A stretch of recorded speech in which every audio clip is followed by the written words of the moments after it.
The federal government is exploring research in the use of bitumen for road construction. This is as Nigeria accounts for one of the largest deposits of bitumen natural sands in the world, with an estimated reserve of over 42 billion barrels.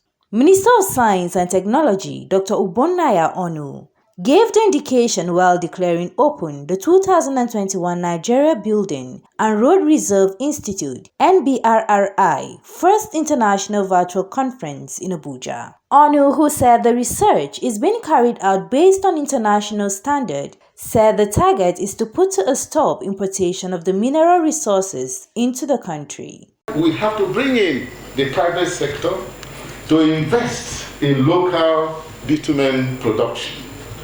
All necessary incentives should be provided for this to happen.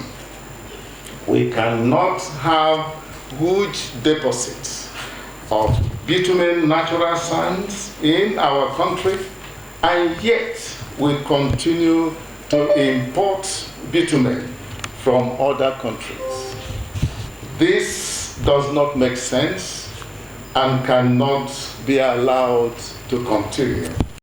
The minister further highlighted other interventions of the institute in the nation's construction industry. All these efforts of NBRRI in road construction are aimed at promoting the use of locally available materials, reducing importation from abroad with the goal of conserving our foreign exchange earnings, creating jobs, fighting poverty, and creating wealth for our nation.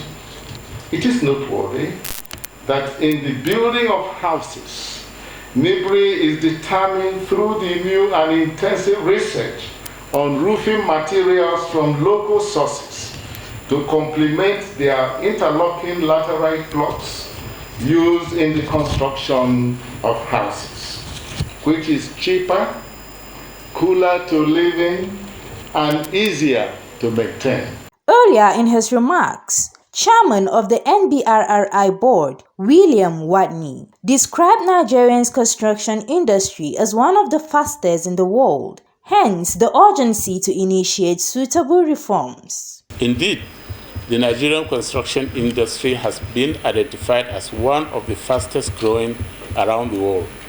And to maintain its impressive performance, it is imperative that the industry is repositioned so that it continues to compete with its contemporaries globally, as well as explore and the boundless realities and possibilities of employing local materials, equipment, and user-friendly technique that can better be appreciated by our people. The theme of the two-day international conference is Circular Economy in the Built Environment for Enhanced Performance of the Nigerian Construction Industry. CNN News.